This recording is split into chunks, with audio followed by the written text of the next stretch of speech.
Alright, gonna do a update video on my Cruze. It's a 2012 Chevy Cruze LS. Gonna start with the interior. Have all the center trim in blurple. The LS's didn't come with the option to have the knobs changed, so basically had to rip off my factory knob.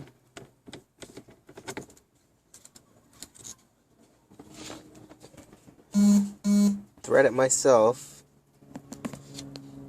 which it's a 12 by 1.25. Find a knob that has the notch in it for the spring to go in.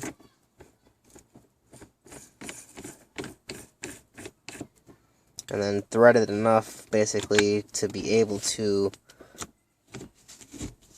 get in reverse still. No problems. I mean, I did it almost perfect where it just touches this and has hardly any, well, actually has no room to move up. So I got the threads pretty good for reverse. Plastidip right here. Also plastidip here. Took the gauge cluster out. Plastidip behind it. It's blurple as well. I don't know if you can really tell. Well, you can see that this part's black and the underneath is colored, so I'm pretty sure you can tell. Dash trim, black plastidip, black plastidip, black plastidip. Couldn't get these off, so I didn't dip those. Dipped behind here, speaker covers, lock cover. Carbon fiber for there.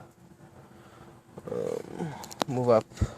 Got the Zzp gauge pillar with the Glow Shift 7 series gauges. The air fuel ratio, narrow band, and oil pressure.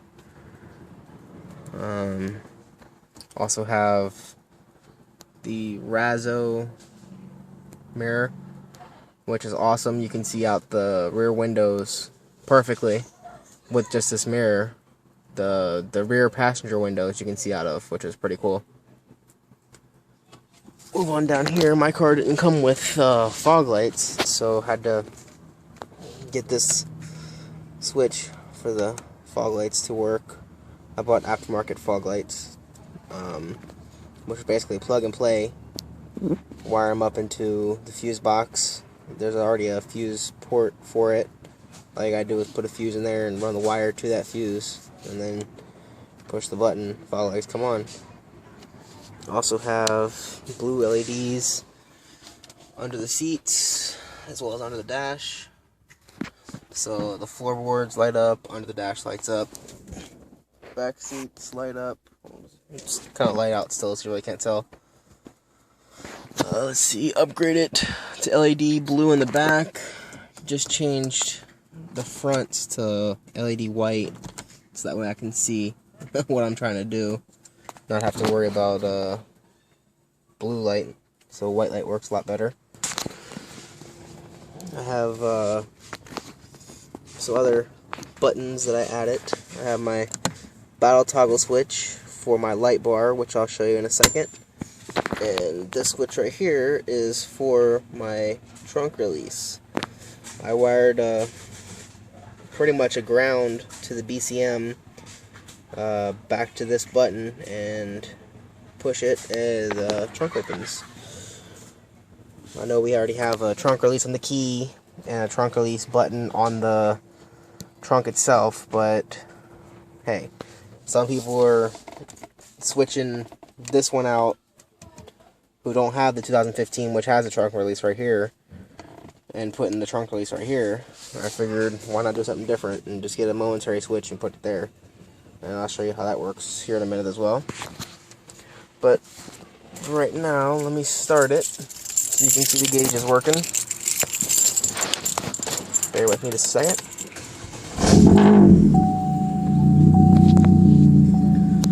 Again, this is the Glow Shift 7 series, so there's 7 different colors you can go through. as well as the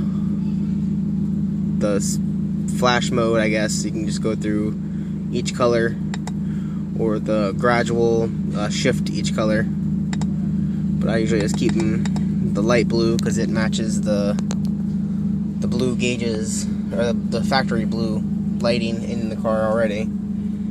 So, alright. Like I said, I'll show you what this does. I'll go ahead and turn that on. I'll turn all my lights on so you can see them. We'll step outside really quick to look at those. The carbon fiber side stripes, my style. They're angled up towards the car, not angled this way like you see everybody else. So basically I made my own way. Got the clear side markers with white lights, white LEDs. 6K fogs, 6K HIDs, I guess 5K switchbacks.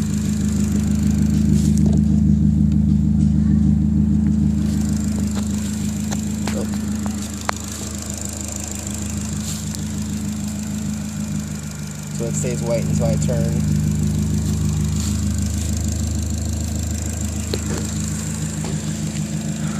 Got the light bar in the grill. Yeah, it's bright as fuck. The LEDs for the frown, basically, what everybody thinks it is. Go ahead and turn the lights off really quick.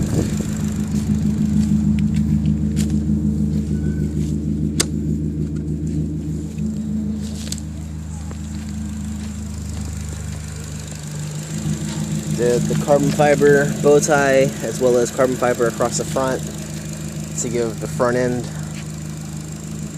the blacked out look. But that's the light bar behind the grill. Took out the side inserts that were here, the little square pieces, to where only this part was open, but now everything's open, so I'm getting a lot more air in there. Plus the light bar fits better. So that's the front end. Move on to the engine bay really quick. I did the big 3 upgrade.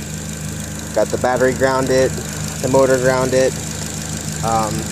Didn't run the alternator to the battery positive because it gave me way too much power. The CD player stopped working and the car just ran funny. So I didn't do the alternator part of the big 3 upgrade. Got the Ultra Racing front strut bar.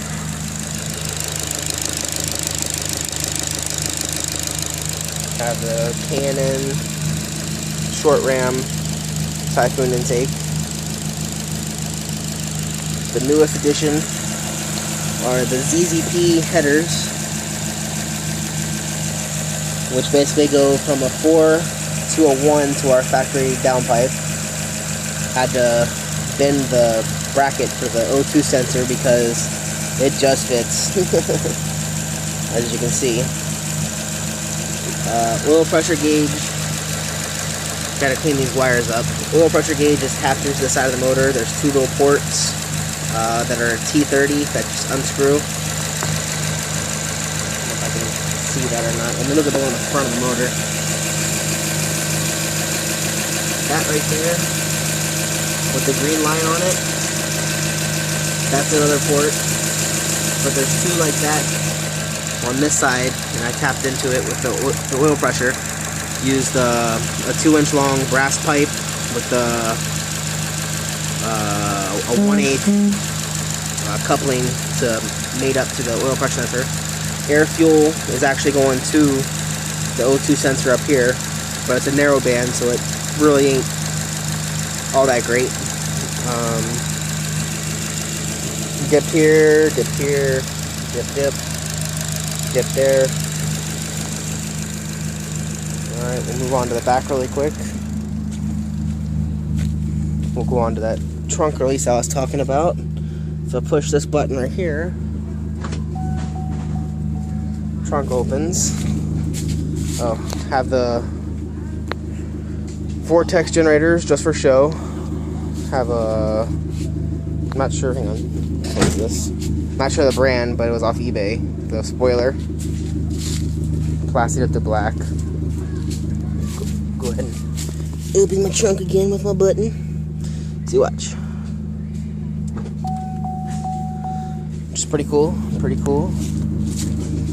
But with the spoiler being so heavy, I had to do a modification and add spring assist opening, basically, to both sides.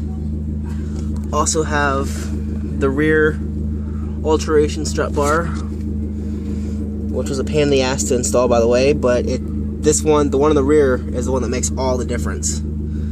So if you're gonna get these, this one off eBay was $128, the one up front was $180. So if you're gonna get these, if you on a budget or whatever, get the rear one first, because you'll feel more of a difference with the back than you will the front. All my car care stuff.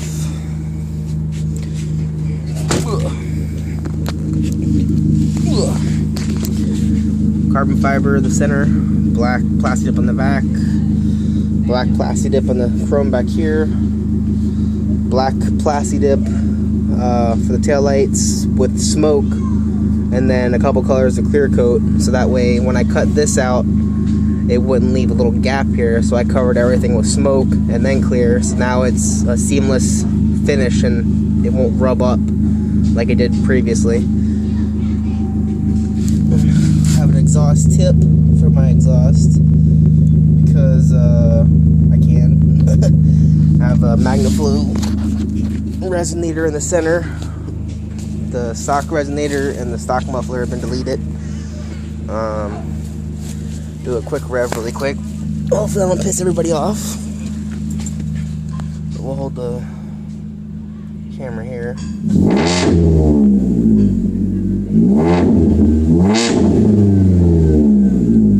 It does sound a little ricey, I'm not gonna lie. But once you get up to where Ecotech kicks in, if that's what you want to call it, at about 48 to 4,900 RPMs, the car actually gets surprisingly quiet, and it has a lot more pep, a lot more pickup since I put the headers on. So that's definitely a good addition, is the headers. But yeah, I think that's pretty much it for my car. Again, 2012 Chevy Cruze LS, 6-speed manual. Yeah, let me know if there's anything else you want to see, or anything that I've shown you in the video that you want to know how to do, or how I did it, or where I got my ideas from. Just leave me a comment. Alright, thanks for watching.